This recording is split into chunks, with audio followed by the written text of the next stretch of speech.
Hi everyone. आज हम communication का पार्ट 2 करने वाले हैं, जिसमें हम कवर करेंगे communication process, barriers to communication and factors influencing effective communication. मैं ऑलरेडी पार्ट 1 बना चुकी हूँ, जिसमें मैंने कवर करा है टाइप्स ऑफ कम्युनिकेशन, जैसे कि verbal communication, non verbal communication, formal, informal. ठीक है, आप उस वीडियो को भी ज़रूर देखना, मैं डिस्क्रिप्शन में लिंक मेंशन कर दूँगी। ठीक है, तो आज का टॉपिक हम स्टार्ट करते हैं कम्युनिकेशन प्रोसेस, कि कम्युनिकेशन कैसे होता है और इसमें कितने एलिमेंट्स इन्वॉल्व होते हैं। ठीक है, तो पहले मैं एक चार्ट ड्रॉ करूँगी, उसके बाद मैं आपको उसकी एक्सप्लेनेशन बताऊँगी। ठीक है, तो पहला हमारे प्रोसेस में आता है सेंडर, फिर आता है एनकोडिंग, फिर आता है मैसेज, फिर चैनल, रिसीवर और फिर डिकोडिंग। फिर यहाँ पे आता है फीडबैक, और यहाँ सेंडर से लेके डिकोडिंग के बीच में आता है नॉइस। तो ये है हमारा पूरा कम्युनिकेशन प्रोसेस। टोटल हमारे इसमें स्टेज 7 आते हैं। ठीक, अब हम आते हैं स्टेज 1 पे। स्टेज 1 पे हमने देखा सेंडर आता है। अब सेंडर वो पर्सन होता है जो मैसेज भेजता है। किसे भेजता है? रिसीवर को। लेकिन सबसे पहले जो प्रोसेस इनिशिएट होता है वो होता है सेंडर से, क्योंकि इसी को मैसेज भेजना होता है। इसके माइंड में एक आइडिया आता है कि मुझे मैसेज सेंड करना है। आइडिया ऑफ सेंडिंग मैसेज सबसे पहले इसी के माइंड में आता है कि मुझे मैसेज सेंड करना है। ठीक है, तो स्टार्ट किससे होता है? आइडिया से, ऑफ सेंडर। ठीक, अब स्टेज 2 आता है एनकोडिंग। एनकोड मतलब उसे मैसेज क्या सेंड करना है, और उसे वर्ड्स यूज़ करने हैं, सिंबल्स यूज़ करना है,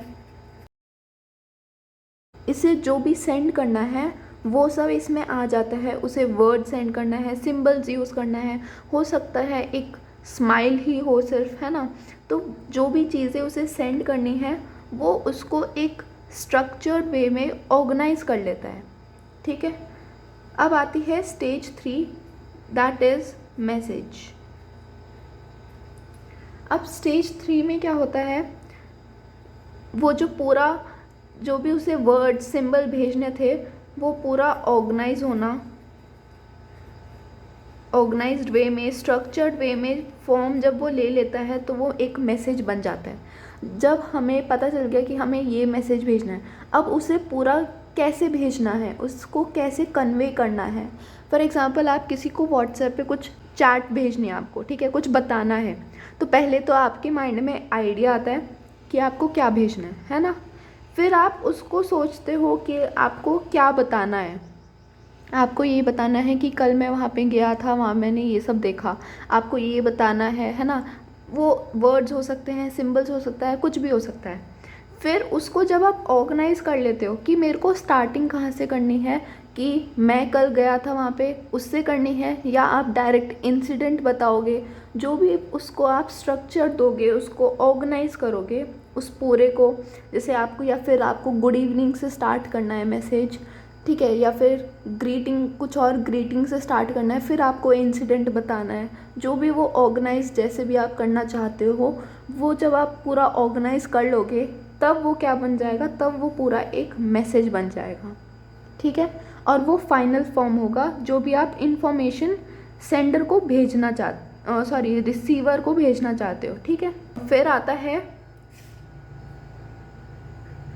4th स्टेज, जो कि है चैनल। अब चैनल में क्या होता है? आपको सेलेक्ट करना है कि आप किस मीडियम से भेज रहे हो। आपको ओरल भेजना है मैसेज, रिटन भेजना है। ओरल और रिटन मैंने आपको कल एक्सप्लेन करा था, ये टाइप्स ऑफ कम्युनिकेशन होते हैं और इनमें क्या होता है ना। जैसे मैंने एग्जांपल दिया था अभी कि आप व्हाट्सएप मैसेज भेज रहे हो, तो व्हाट्सएप मैसेज किस में आ जाएगा? वो आ जाएगा रिटन में, है ना। तो आपको चैनल सेलेक्ट करना है, आपको फेस टू फेस उस पर्सन से बात करनी है, या फिर आपको व्हाट्सएप सेंड करना है। ये सब चीज़ें आप डिसाइड करोगे और उस मीडियम को यूज़ करोगे, उस मीडियम के थ्रू उस मैसेज को भेज दोगे। अब जब आपने वो मैसेज भेज दिया तो वो कहाँ पे पहुँचेगा? वो पहुँचेगा रिसीवर के पास, राइट। आपने चैनल सेलेक्ट कर लिया तो अब वो पहुँचेगा रिसीवर के पास। अब रिसीवर के पास, रिसीवर कौन होता है? वो पर्सन जिसको आपने मैसेज भेजा है। Person who receives the message is known as receiver, right. अब वो क्या करेगा? मैसेज को डिकोड करेगा। इसके पास मैसेज आया, अब वो क्या करेगा? डिकोड। देखो, आप सेंडर थे तो आपने मैसेज को एनकोड करा था, मतलब आपने उसे फॉर्म करा था मैसेज को, लेकिन अब वो रिसीवर उसी मैसेज को डिकोड करेगा, मतलब उस मैसेज को वो अंडरस्टैंड करेगा, ठीक है। प्रोसेस, उस इंफॉर्मेशन को जो आपने भेजा है उस इंफॉर्मेशन को वो प्रोसेस करेगा, समझेगा, एनालाइज करेगा, ठीक है। तो जो भी आपने मैसेज भेजा वो अब उसे पढ़ेगा, है ना, कि इसने क्या कहा है, और उस मैसेज को वो समझेगा कि उस पर्सन ने उसको क्या कहने की कोशिश करी है, ठीक है। अब नेक्स्ट 7th स्टेज जो आता है हमारा, वो आता है फीडबैक। फीडबैक का मतलब क्या होता है? फीडबैक करना का मतलब होता है इंश्योर करना कि जो आपने मैसेज भेजा वो रिसीवर को समझ आया या नहीं आया। जैसा आपने मैसेज, मतलब जो आप कहना चाहते थे वो ही एग्जैक्टली रिसीवर को समझ आया या उसने कुछ और समझ लिया, ठीक है। इस स्टेप में क्या होता है, जो रिसीवर है वो रिप्लाई करता है या फिर रीफ्रेस करता है जो आपने मैसेज भेजा था उसी को, कि हाँ मुझे ये चीज़ समझ आ गई, आप ऐसे ऐसे कहना चाह रहे हो, राइट। या फिर हो सकता है वो सिर्फ रिप्लाई, नॉर्मली रिप्लाई दे दे, उस जो आपने मैसेज भेजा उसका सिर्फ रिप्लाई दे, तो भी उससे समझ आ जाता है कि हाँ जो मैं कहना चाह रहा था उसका इसने सही मतलब निकाला है, ठीक है। उस फीडबैक का बेनिफिट क्या होता है? का बेनिफिट ये होता है कि कोई कॉन्फ्लिक्ट नहीं आता है। अगर उसे एग्जैक्टली वही चीज़ समझ आई तो कॉन्फ्लिक्ट होगा ही नहीं, कुछ लड़ाई होगी ही नहीं, कुछ, है ना। तो ये बहुत ही इम्पॉर्टेंट स्टेप होता है कम्युनिकेशन में, जिससे हमें कम्युनिकेशन की इफ़ेक्टिवनेस का पता चलता है। वरना हो सकता है आपने मैसेज कुछ और भेजा है, रिसीवर कुछ और समझ रहा है और फिर वो उसके हिसाब से रिप्लाई दे रहा है, तो वहाँ पे क्या हो सकता है? कॉन्फ्लिक्ट हो सकता है, लड़ाई हो सकती है, राइट। अब आता है नॉइस। नॉइस सेंडर से डिकोडिंग के बीच में कहीं पे भी आ सकता है। नॉइस का मतलब होता है कोई भी डिस्टर्बेंस या कोई भी ऑब्स्टिकल जो मैसेज को एक डिस्टॉर्टेड फॉर्म में भेज रहा है या फिर उस मैसेज में क्लैरिटी नहीं आ पा रही, वो किसी भी स्टेप में आ सकता है। हो सकता है एनकोडिंग में गड़बड़ी हुई हो सकता है मैसेज में गड़बड़ी हुई हो सकता है चैनल में कुछ दिक्कत रह गई हो सकता है डिकोडिंग में कुछ दिक्कत आ गई हो, वो किसी भी स्टेप में आ सकता है। इसे हम बैरियर्स टू इफेक्टिव कम्युनिकेशन भी बोलते हैं, ठीक है। एग्जांपल देती हूँ, हम कॉल पे जब बातें करते हैं कभी कभी ऐसा होता है नेटवर्क क्लियर नहीं रहता, राइट। तो हम कुछ और कहना चाहते हैं लेकिन जो सामने वाला फ़ोन पे रहता है, जो रिसीवर है, उसको कुछ और सुनाई देता है और फिर वो उस चीज़ का ही उस हिसाब से रिप्लाई देता है। तो यहाँ पे क्या हुआ? कम्युनिकेशन डिस्टॉर्ट हो गया, राइट। कम्युनिकेशन की जो क्लैरिटी है वो कम हो गई और कन्फ्यूजन क्रिएट हो गया। तो कहाँ पर क्रिएट हुआ कन्फ्यूजन? नेटवर्क की प्रॉब्लम की वजह से, राइट। और नेटवर्क प्रॉब्लम कौन से स्टेप में आएगा? चैनल में, क्योंकि हमने चैनल क्या सेलेक्ट करा था? कॉल करना, उसे फ़ोन पे बात करना, मीडियम हमने ओरल चुना था, है ना। तो जब हम फ़ोन पे बात कर रहे हैं और उस जो हम मैसेज भेजना चाह रहे थे वो नहीं पहुंचा उसके पास, वो मैसेज थोड़ा डिस्टर्ब होके पहुंचा, कुछ और मैसेज उसको सुनाई दिया, समझ आया। तो यहाँ पे दो चीज़ में गड़बड़ी हुई है, एक तो चैनल में हुई है और डिकोडिंग में हुई है, क्योंकि जो सेंडर मैसेज भेजना चाह रहा था वो उसने गलत समझा, वो उसने गलत अंडरस्टैंड करा, गलत डिकोड करा, राइट। तो आई होप आपको ये कम्युनिकेशन प्रोसेस समझ आया हो। अब हम टॉपिक जो करेंगे वो करेंगे बैरियर्स टू इफेक्टिव कम्युनिकेशन, मतलब नॉइस को। So barriers to effective communication, barriers का मतलब होता है रुकावट। तो हमारी कम्युनिकेशन में रुकावट कब आती है और कैसे आती है, ये सब हम इस टॉपिक के अंदर पढ़ने वाले हैं, ठीक है। पहला जो बैरियर है वो है सिमेंटिक बैरियर।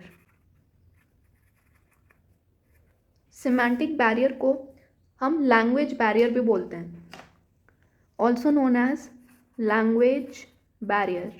लैंग्वेज बैरियर का मतलब ये है, या तो जो हम मैसेज एनकोड कर रहे थे उसमें कहीं गड़बड़ी हुई है, क्योंकि एनकोड करने में हम वर्ड्स, सिंबल्स, लैंग्वेज यूज़ कर रहे थे, है ना। तो उसमें या तो कुछ गड़बड़ी हुई है, या फिर जो रिसीवर है उसने जब डिकोड करा, उस मैसेज को जब अंडरस्टैंड करा, तो उसमें गड़बड़ी हुई है। कहने का मतलब ये है, ये बैरियर तब होता है जब हम वर्ड्स जो हैं वो गलत यूज़ कर लेते हैं, ठीक है। जो वर्ड्स हैं वो कम्युनिकेशन प्रोसेस में कहाँ कहाँ पे आते थे, या तो एनकोड करने में या डिकोड करने में, राइट। तो कहाँ पे गलती होती है, problem in process of encoding और डिकोडिंग, ठीक है।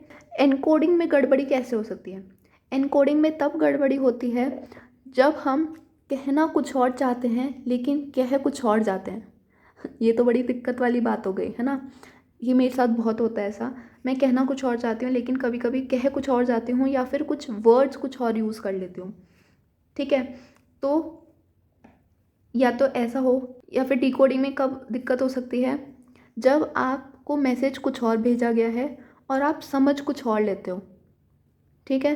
कई बार ऐसा होता है, हम जो सेंडर है वो कुछ और कहना चाहता है, उसके कहने का जो मतलब होता है वो कुछ और होता है, लेकिन हम कुछ और समझ लेते हैं, है ना। व्हाट्सएप पे आपके साथ ऐसा बहुत बार हुआ होगा, जिस वजह से आप लोगों की लड़ाई भी हुई होगी किसी के साथ। तो ये सब चीज़ें आ जाती हैं इसमें। और क्या इंक्लूड कर सकते हैं हम, फॉल्टी ट्रांसलेशन। फॉल्टी ट्रांसलेशंस जो होते हैं वो बेसिकली टेक्निकल वर्ड्स यूज़ करने की वजह से होते हैं। टेक्निकल वर्ड्स यूज़ करना, टेक्निकल वर्ड्स पूछोगे आप, टेक्निकल वर्ड्स क्या होते हैं? टेक्निकल वर्ड्स मतलब कि ऐसे, मतलब एक तरह से ऐसी फॉर्मल लैंग्वेज यूज़ करना, या फिर एक कॉम्प्लिकेटेड वर्ड्स यूज़ करना जो सामने वाले बंदे को हो सकता है ना समझ आए। फॉर एग्जांपल, इंग्लिश एक होती है एक सिंपल इंग्लिश जो हर एक को समझ आ जाए, है ना। कुछ ऐसे वर्ड्स होते हैं जो थोड़े हाई लेवल के वर्ड्स होते हैं जो हर एक पर्सन को समझ ना आए, तो वो होता है टेक्निकल वर्ड्स यूज़ करना। दूसरा जो इसमें और इंक्लूड हो सकता है और कहाँ पे दिक्कत आ सकती है, वो ये हो सकती है बैडली एक्सप्रेस मैसेज।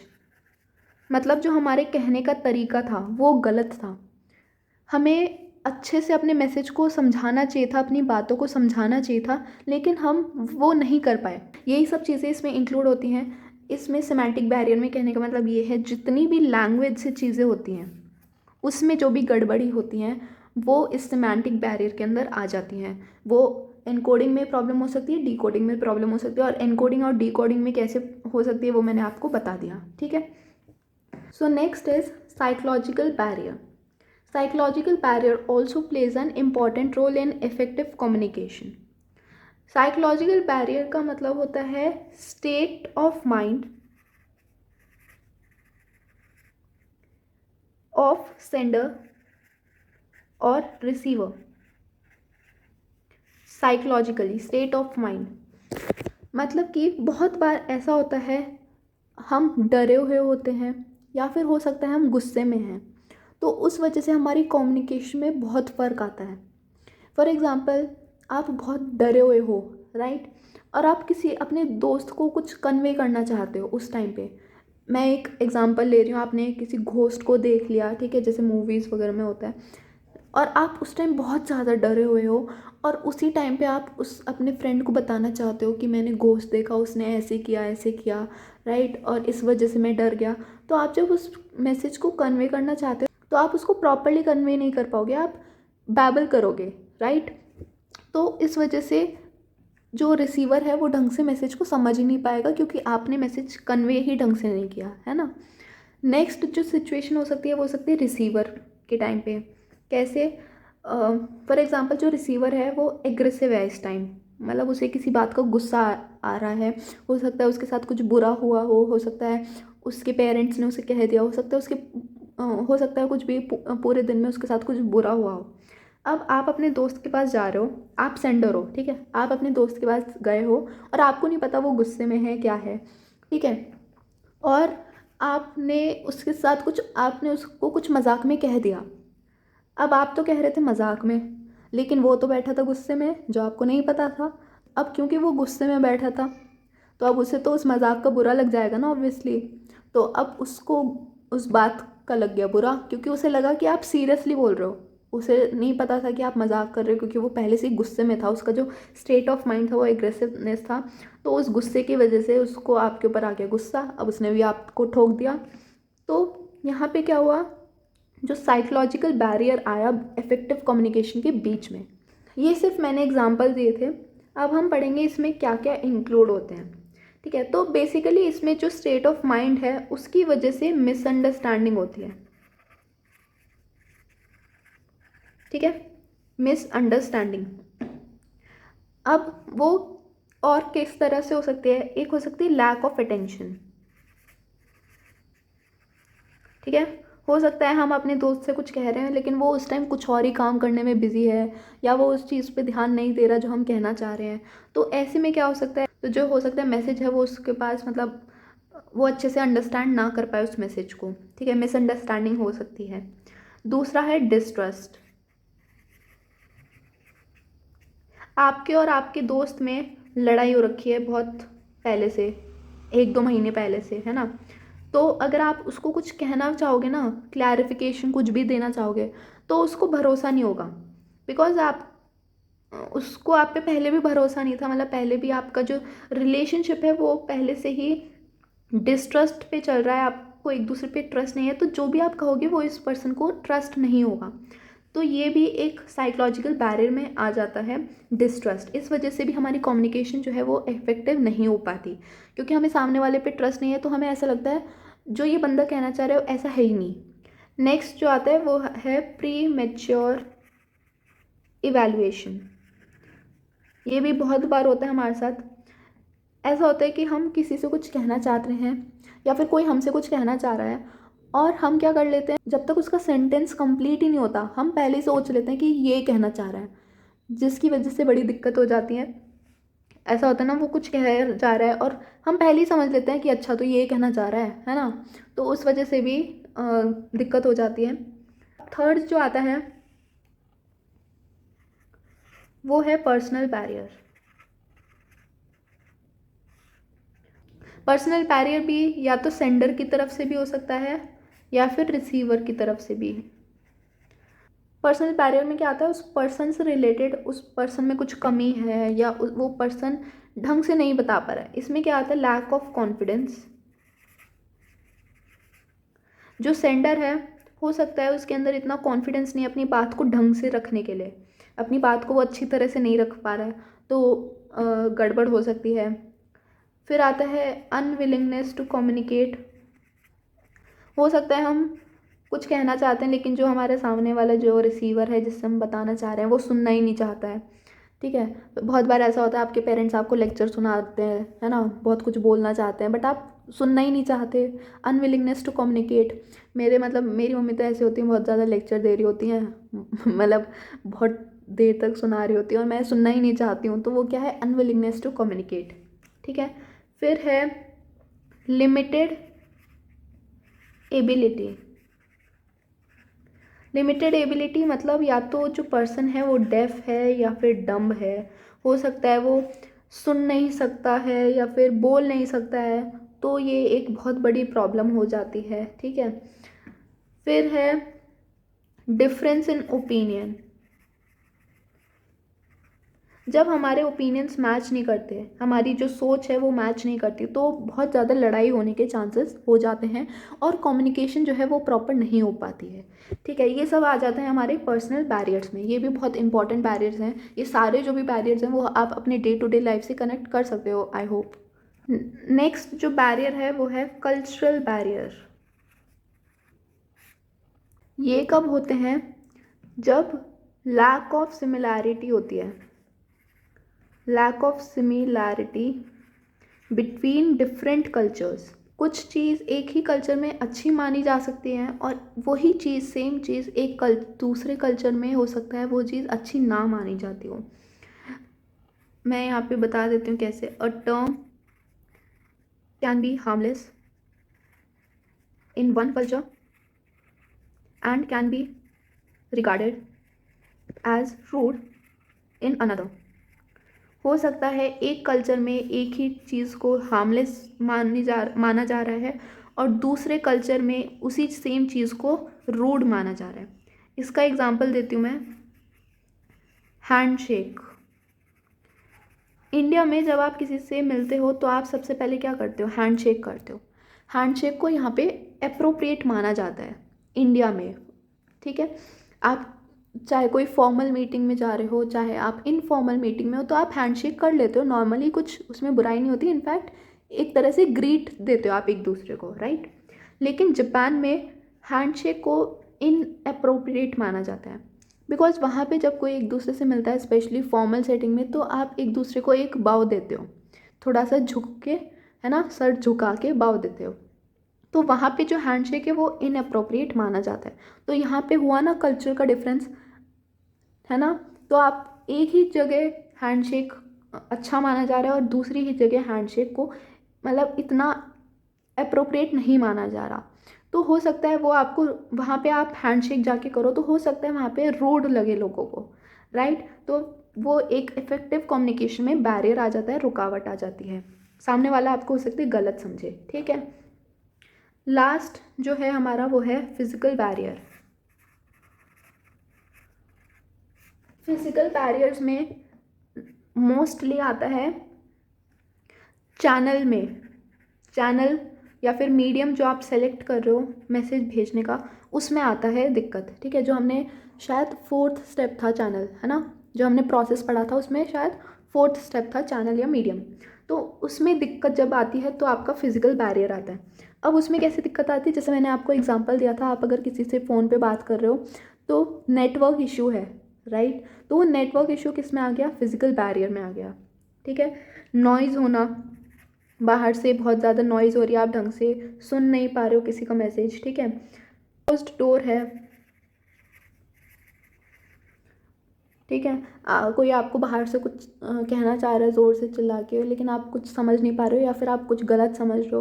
तो ये सब चीज़ें जो आ जाती हैं वो आ जाती हैं फिजिकल बैरियर्स में, जो मैसेज को एक डिस्टॉर्टेड वे में भेज देती हैं या मैसेज की क्लैरिटी में ऑब्स्ट्रक्ट करती हैं, ठीक है। तो ये सब थे हमारे बैरियर्स। अब अगर हम बात करें इम्प्रूविंग कम्युनिकेशन इफेक्टिवनेस की, बैरियर्स को आप कैसे इम्प्रूव कर सकते हो, तो आप कैसे कर सकते हो? Be a good listener.